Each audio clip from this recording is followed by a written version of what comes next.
This is Common Sense Radio. Straightforward and no excuses. All right. Come on now. This is the Steve Gruber Show.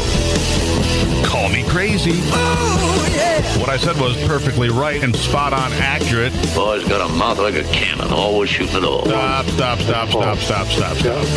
stop. I mean, you're way off script. Got it in me. Gonna quit until it all comes out. Hey, boy! Been a long education. Yeah, you know, it's not cynical. It's common sense. Pay attention to me when I'm talking to you. I'm gonna rock the nation. Rock the nation. Genuine, accountable, and raw. Here is Steve Gruber. Welcome to it, my friends. It's the Steve Gruber Show on a Thursday, a special edition of the program. Coming to you live from the Lansing Center in the shadow of the state capitol in Lansing, Michigan. Now, if you hear some noise and so forth, there's literally hundreds, maybe thousands of people here on site. So if you hear a lot of noise, that's because there's a lot of people here. I'm at the Brain Injury Association of Michigan get-together. It's an annual event talking about how to deal with people that have had severe traumatic brain injuries. Rehabilitation facilities in Michigan are numerous. The work done is tremendous. And again, these injuries could come from a car accident. They could come from military service. They could come from an accidental fall at home, unfortunately. But for anybody who's ever been exposed to such a thing or dealt with such a thing, clearly you understand the importance of this get-together. Tomorrow we will be on Mackinac Island for the Republican Leadership Conference. Health Partners also supporting us in that endeavor, along with the Eisenhower Center, one of the premier facilities down in Ann Arbor, Michigan, when it comes to brain injuries. And up on Mackinac, we'll be staying at the Chippewa Hotel. That gorgeous place. I've stayed there before. Built back in 1902. It's located right downtown, adjacent to Fort Mackinac. So if you want to come find myself and Ivy, we'll be down there. The Pink Pony. If you've ever been on Mackinac Island, the Pink Pony is where you will find the bar in the Chippewa. You might just find me there tonight. You know, Ivy enjoying a nice red and myself enjoying something like a Tito's. I just saying, it's a possibility. That's all coming up. Also, Health Partners of Michigan and the Eisenhower Center bringing you this portion of the program. Now, last night it was round two. And, you know, some people felt that Donald Trump dominated the debate. I didn't think so. I thought Donald Trump came across as boorish in some places. But according to polling, it's just, and this is a Matt Drudge poll, but I thought the big winner last night was Carly Fiorina. But Donald Trump brought in almost 300,000 votes for who won the debate. Carly Fiorina, 94,000 votes. I thought Marco Rubio had a heck of a performance. And apparently other folks think so, too, because he came in third place here. All the others. Scott Walker, the big loser, I'm telling you. Scott Walker did himself no favors. He was almost, frankly, he was a non-factor. He seemed nervous a couple of times. He was sweating. And I like Scott Walker. I like Governor Walker. I like what he's done in Wisconsin. But his days as a presidential candidate are numbered unless he can catch fire pushing some event. And the best way to do that was last night. And I didn't see it happen. In this unofficial poll, he picked up just 1%. Other people that didn't fare terribly well in this poll, Chris Christie, Mike Huckabee, John Kasich, and Jeb Bush, the other big loser here. Now, I thought that John Kasich had some great moments. I thought Chris Christie had some good moments. But Jeb Bush, even though he had a better performance than previously, I just don't think it's enough. I mean, he really needs a breakout moment to make this happen. The breakout moments, in my estimation, came for Carly Fiorina and Marco Rubio. But that's just me. What are your thoughts? 888-900-9966. 888-900-9966. The number to tell me what you think. You tell me what you think.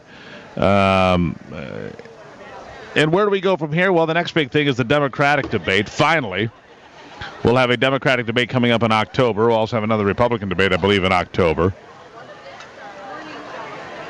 And we'll find out how Hillary and Bernie and probably Joe will do in that debate. There'll be, 5 or 6. The interesting thing about the Democratic debate will be pretty similar is because instead of having 11 people on the stage, which is almost unmanageable, instead of that, you'll have 5 or 6. You'll have a lot more time to explore the candidates. And exploring the candidates is what we're going to be doing tomorrow on Mackinac Island as well. We'll have a chance, we hope, over the weekend to speak to Governor Walker, Senator Ted Cruz, Senator Rand Paul. Carly Fiorina will be there. Governor John Kasich will be there. About half a dozen of those that were on the main stage last night will be here in Michigan for the Michigan Republican Leadership Conference on the island tomorrow. So we hope to have some in-depth conversation. But I thought Carly Fiorina's breakout moment came on the discussion of Planned Parenthood when she pointed out in the last video that there was a fetus alive on a table, squirming, and the discussion that you can hear in the background that they need to keep it healthy and alive so they can harvest the brain. That a fetus squirming on the table is not a fetus. It's what we like to call a baby. It's been delivered. It's alive. It's a viable. The extrication of the brain from that human being is a felony. In fact, it's probably multiple felonies. Just something for you to consider. Also, yesterday, the big story here in Michigan, the funeral of Dennis Rodman, the firefighter that was intentionally run down by a maniac, a sick individual in a pickup truck, murdering him while he was out collecting money for the Muscular Dystrophy Association at the Breslin Event Center. At the Breslin Event Center, 15,000 people turned out. Firefighters from Chicago and Indianapolis, from Canada and Florida, and all over this great nation turned out 15,000 strong to give respect to a man who had served as a United States Marine in Iraq, who has served as a Lansing, Michigan firefighter for 7 years, who was out on his own time collecting money for the Muscular Dystrophy Association. I had my own business in doing charity work for a number of years and being driven down by a 22-year-old man. Why? Because he thought traffic was moving too slowly. And you have to ask yourself, what the hell is wrong with people? What the hell is wrong with people? How do we get to a point where firefighters slowing down traffic to collect money for muscular dystrophy for children becomes the target of such anger that a guy goes down the road, turns around, comes back, and drives over him? It's a mental health issue, and we're going to be exploring that a lot more going forward in the weeks and months to come here on the program, because mental health issues and the lack of mental health availability in this country is a problem. Make no mistake. It's Thursday on the Steve Gruber Show. We'll get on in just a moment.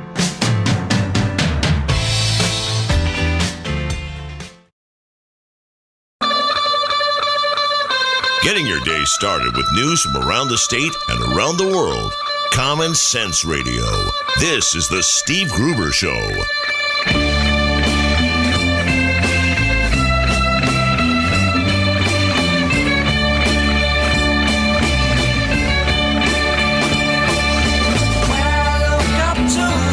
All righty, welcome back to the program.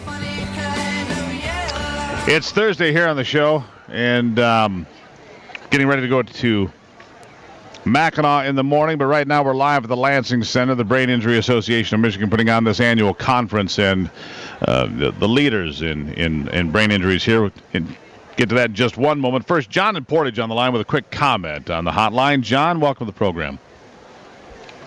Well, good morning. The debate, and I only saw a limited portion of it, and I saw the portion where Scott Walker was leading the charge on behalf of the business-as-usual crowd. I like Scott Walker, but Scott Walker made himself look real bad because he talks about foreign policy and that Donald Trump is a danger. That's the greatest nonsense I ever heard in all my life. A guy with 40 years experience at the top level of business who's handling 9 other guys, or 9, 8 and 1, attacking him and doing a pretty good job of it. So Scott Walker's nonsense, and Scott Walker doesn't even have that experience. The one I'd be afraid of is Scott Walker. Well, fair enough, and I appreciate you checking in, John. I think Scott Walker did himself no favors last night. Donald Trump holding his own. We'll see what happens. I think Carly was the big winner last night. Shifting gears now back to the Lansing Center here, where we have a get-together from the Brain Injury Association of Michigan, and it's a big annual get-together. Tom Constand here, the Vice President of Marketing and Development for the BIA. Tom, welcome to the program. Good morning, Steve. Thanks for having me. I mean, what a turnout. I'm really impressed. And Michigan is one of the premier places, as we've talked to the audience about this morning, when it comes to finding top-shelf facilities and opportunities and the ability to address specific medical needs. Michigan seems to have some of the best facilities to be found, well, frankly, anywhere. Yeah, Michigan is it. That's absolutely correct. And as witnessed by over 1,500 people here today and 150 exhibits for the next 2 days here in Lansing, this is the largest, broadest, deepest network of brain injury rehabilitative care in the country. So, I mean, if you have that sort of an injury, and again, whether it's from military service or a car accident or an accidental fall at home, there's a variety of ways you can suffer a traumatic injury. But Michigan, I suppose, even if I didn't live in the state of Michigan and I had the ability to come here for myself or my family or a loved one, this is probably the state I would come to. And there are many that do, especially with an auto accident. Michigan is the place to be, and you talked about it before with the no-fault issue. That is the backbone. That's what has enabled this large proliferation of rehabilitative centers and professionals, et cetera, here in the state. Now, there's a battle going on, as you well know, between the insurance industry and CPAN, the Coalition to Protect Auto No-Fault here in the state, and people like Health Partners and the Brain Injury Association. There's a lot of different factions here. The insurance industry would like to see auto no-fault go away, saying it's one of a kind. You know, Michigan's the only place that charges all this money, and we will save drivers money.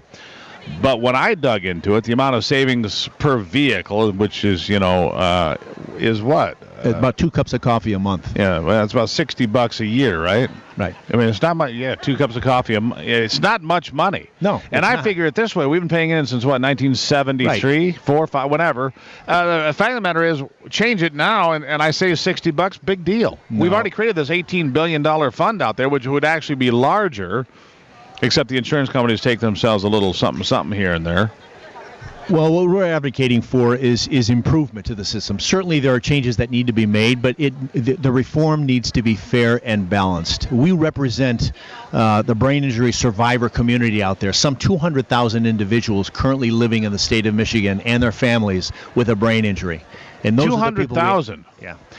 Nationally, there's 5.3 million individuals living with a brain injury. If you do the math based on population, it's about 200,000 here in the state of Michigan. That's 58,500 Michigan residents sustaining a TBI every year. And that's okay, and some of those are from car accidents, and some from a variety of other places. Concussions, falls. Falls is the leading cause. Motor vehicle accidents is the second leading cause in Michigan. People don't realize accidental fall, one of the leading causes of death in America. And if you survive a brain injury, I mean, falling 4 feet from a ladder may not seem like much, but it can do devastating damage.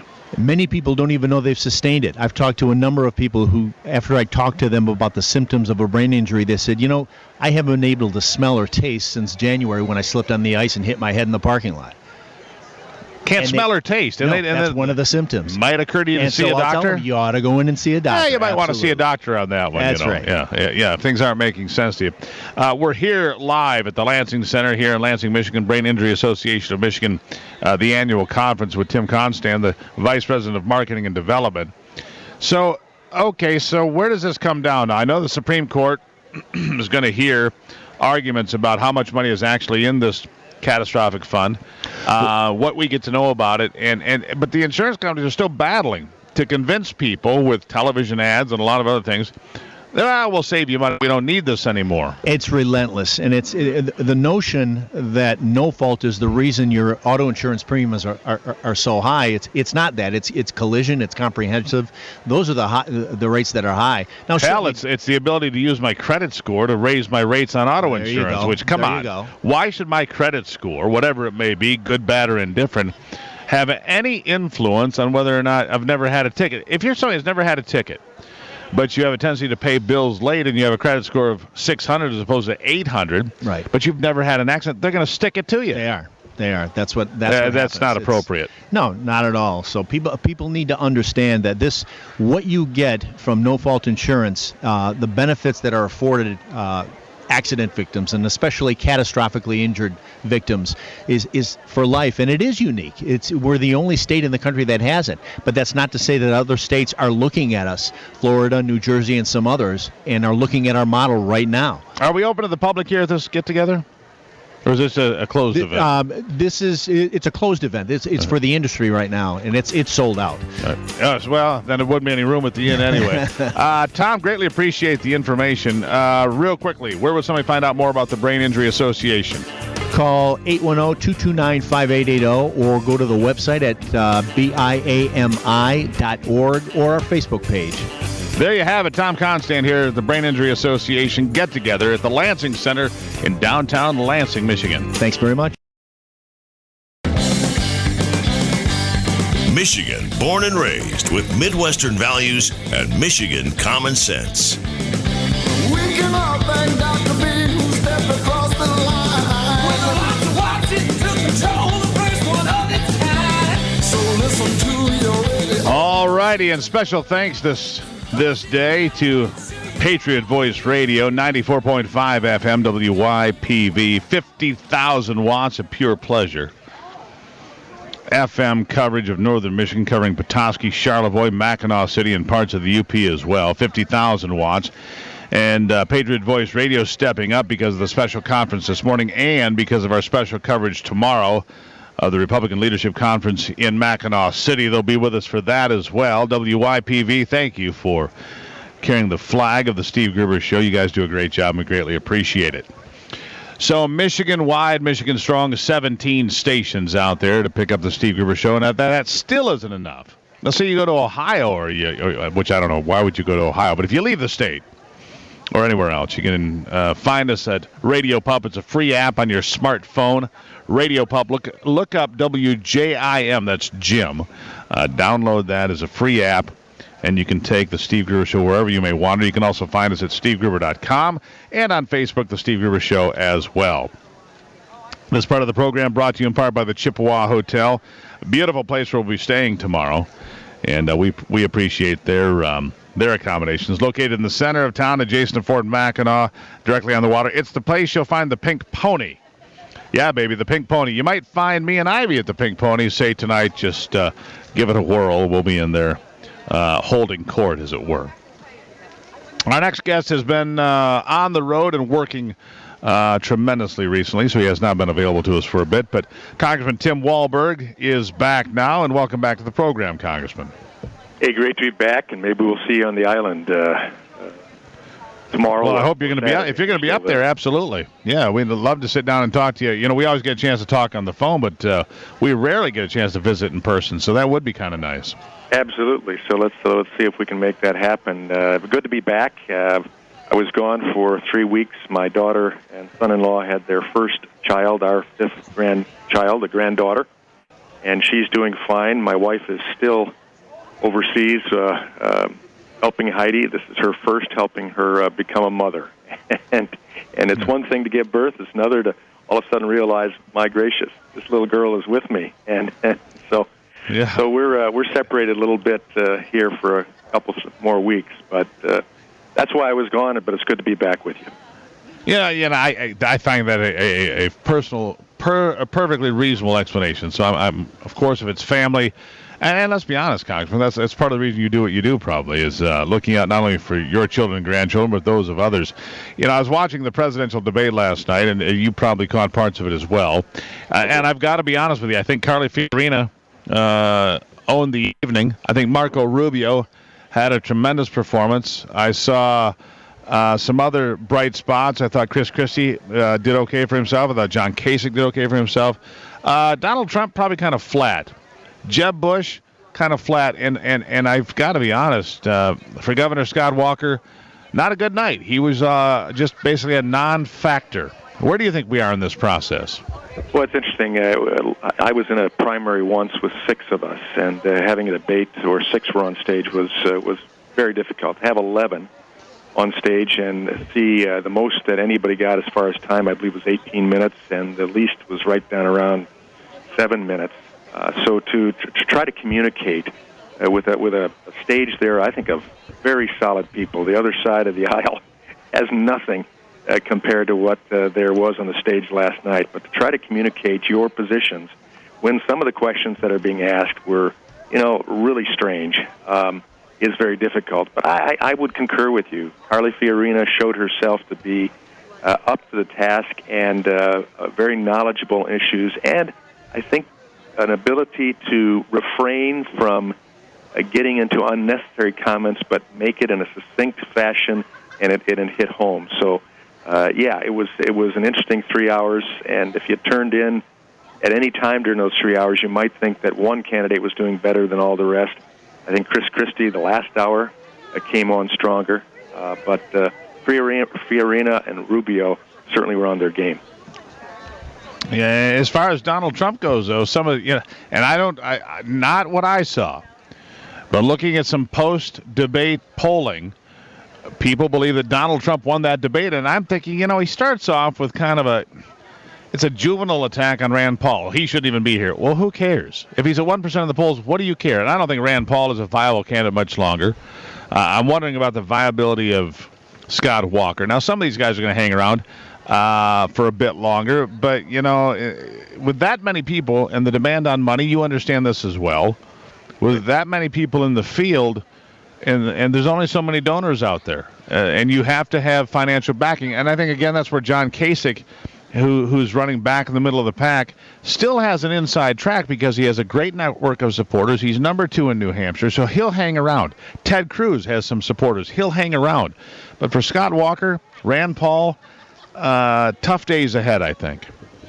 Yeah, and I guess over time we'll leave it to the pundits and the supporters, the base out there to decide who will be that candidate. But I hope that we can really delve into what their vision is for America and how they will accomplish that vision. It's one thing to show bravado, to be a fighter, to show intensity, but it's another thing also to be able to show with that a solid understanding of where we're at, who we're working with, where we need to go. And I think some of that came through a bit with a few of the candidates last night.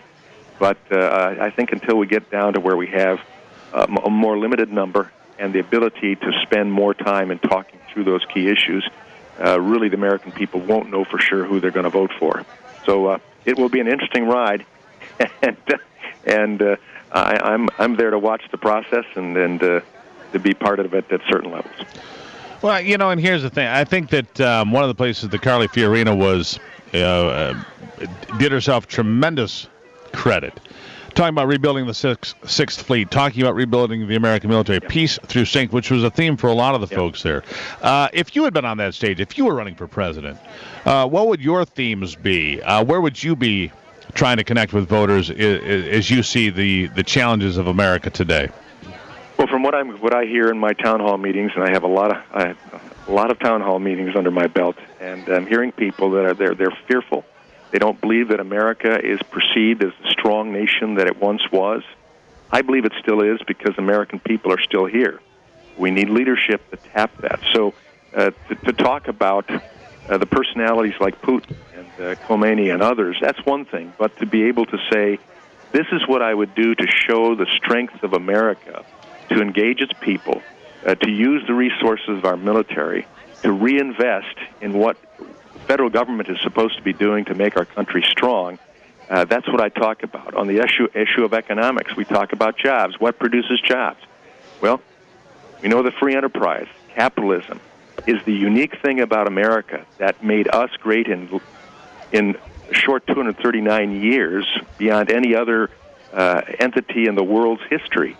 And we need to get back to that, giving opportunity for people to be trained, to find their sweet spot, to work in it, take away the unnecessary regulation and taxation, the hurdles that federal government can. Agreed. Now, Congressman, you know, I didn't get to one really important question, and if you could wait through the break for me, I have one really important question I have to ask you about what's going on in Congress, if you could hold with me for just a moment. Sure, be glad to. We're on the line with Congressman Tim Walberg, and you're going to want to hear this question straight ahead on the Steve Gruber Show. Delivering Michigan common sense with a big dose of truth and honesty.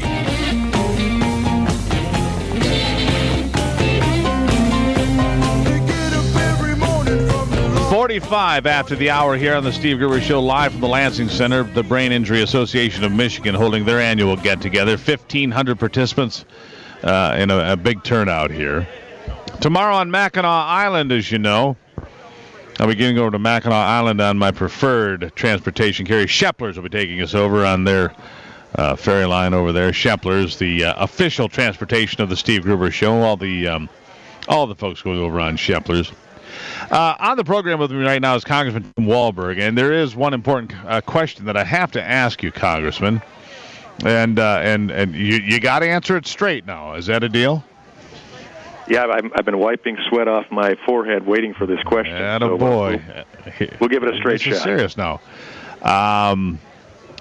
What is the possibility, and would you support Kevin McCarthy as Speaker of the House and dumping John Boehner? Well, I don't think that. I guess the straight answer is that's not an issue right now. So, I guess we'd have to wait and see if that would even develop. A lot of stories out there, though. I saw Kevin in the gym this morning, and nothing's been said about him running for Speaker. Now, next term, that's a different story. There'll probably be several people running for Speaker. None ran last time except John Boehner. I think that's going to change next session. Well, a report that I saw on The Hill yesterday afternoon, thehill.com, said the House Freedom Caucus, having preliminary informal discussions, said they're leaning towards Kevin McCarthy as being the new leader and the Speaker of the House. And as you know, we've talked about it here. John Boehner, in the estimation of many, myself included, many days, has been a fairly ineffective Speaker of the House, and maybe the most ineffective in my lifetime overall, Republican or Democrat. You know, Americans voted for change in November of 2014. They voted for change in 2010 as well. And yet, Republican voters are saying, what did we get? All these Republican governors, I think 31. 246 members of the House of Representatives are Republicans. And what are we getting for it? It seems that Barack Obama gets everything he wants. It's rubber stamped. And here comes Mitch McConnell with an idea of how to stop the Iran deal, which is all fine and well. And it's a great idea. It just happens to be too late. You know, so there's some frustration. Well, and I hear that all across the board. And all I tell people is this is what we're working with now. We have a president that's probably the most challenging president we've ever had to deal with, who's willing to go beyond his authority. And I think we've had some success with the lawsuits initiated here by the House. Last week, our votes on Iran, I think, were sterling. We did beyond what the president expected us to do, and which has given us the opportunity to go to the courts again. And so far, the courts have been upholding our efforts. And I think in this case, the same will be true with Iran.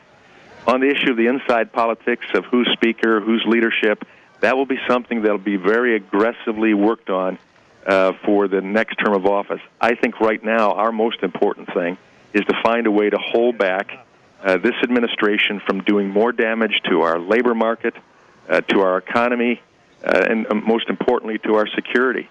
And that's what I'm spending my time on. And yesterday in a rather lengthy caucus, John Boehner, Kevin McCarthy, Steve Scalise, our leadership, all had an opportunity to hear straight talk from members of the conference about the issue of this, as Carly Fiorina talked about it last night, the soul of America that is countenancing the destruction of little live babies and the selling of bodies. Oh, she was right. You know, and if you haven't seen these videos, a live fetus on a table squirming. Yeah. I don't know, Congressman, where I come from, we don't call that a fetus. We call that a baby. We call it a baby. We call it a baby. I held two little you can babies debate that abortion all size. you want, boys and girls. You can debate abortion all you want. When it is alive and no longer in the mother's womb, that is a child. That is a human being. I don't care by anybody's definition, except maybe the extreme left, who think that postnatal abortion, i.e. infanticide, should somehow be legal in this country. And Carly Fiorina hit it out of the park with that answer. Absolutely, and she didn't attack an organization. She talked about the issue, and and I think that's the biggest thing. In America, our soul is being challenged on this, and she was right on. She talked about the character of America. It's not just Margaret Sanger and Planned Parenthood. It is America at this point. What will we be? What will we say about life itself? And those are issues we'll be fighting, and these are important issues in Congress, and that's what I'm committing my time to. All right. Well, there you have it. And Congressman, I appreciate your candid answer here. I mean, you think Kevin McCarthy's a good guy. And I'm not going to make you go on the record here, but he is you like him too. Well, Kevin's a good guy. I came into Congress with Kevin the same year. But there are a lot of people that don't think that Kevin McCarthy would be the right speaker either. There's guys like Peter Roskam, wonderful guy, a very articulate, good leader. His name is being mentioned as a potential for the next speaker. We'll have the opportunity, and as I've told some of the colleagues who decided to run in January when they should have run back in November, get it right this next time. When the conference meets according to our House rules, if you want someone other than Speaker Boehner, if he runs again, if you want someone other, then put that person up. Give us a chance. It's a secret ballot. No one will know who we vote for.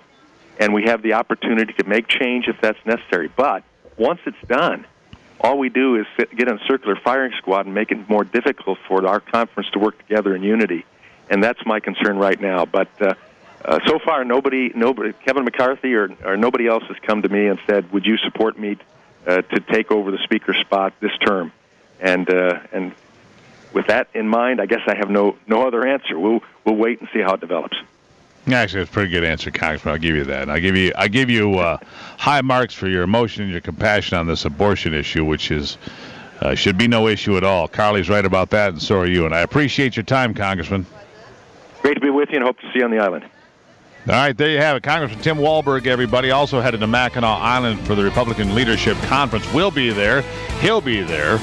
And we'll give you full coverage both tomorrow and, of course, over the weekend and next week. It's all part of the Steve Gruber Show. We'll be right back.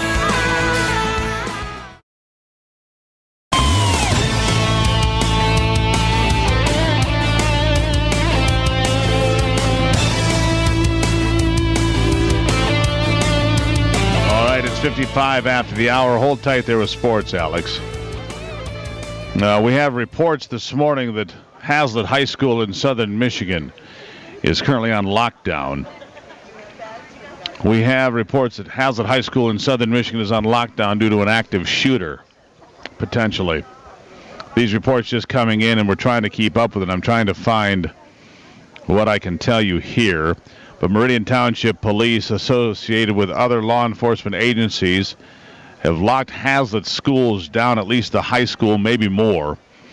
And this is just coming through now, and so we're trying to keep up with what's happening here. And I understand Meridian Township Police, Ingham County Sheriff's Department, maybe the state police also involved with this developing story. We don't know if it is an active shooter outside of the high school or near the school grounds. So before we get too carried away, I can just tell you that there is a situation developing. Alex, if you got anything more, because I'm not finding it on that one source, but all right, so that's what we've got right now. Hazlitt High School locked down with an active shooter situation in southern Michigan. That would be in Ingham County. Not too far, actually, from where I'm broadcasting this morning. So we will try to keep you up to date on this, and I'm scanning quickly across the internet here to make sure that we have everything that you need as far as what's happening out there. But that is what we're receiving as far as reports in the last 3 minutes. Breaking news from Hazlitt So we'll try to get to the bottom of that. If you have a student in the Hazlet School District, you might want to make a phone call. Do not panic because, again, it's very limited information. Very limited information. Just go ahead and make a phone call before you do anything else. I'm Steve Gruber. This is the Steve Gruber Show. Tomorrow, live from Mackinac Island, and we certainly hope there's nothing too serious at Hazlet. Hopefully this is a situation that's under control. Tomorrow, the Republican Leadership Conference at Mackinac Island, which will be brought to you by Health Partners of Michigan and the Eisenhower Center, advocates for preserving auto no fault in Michigan. We'll talk to you tomorrow on the Steve Gruber Show.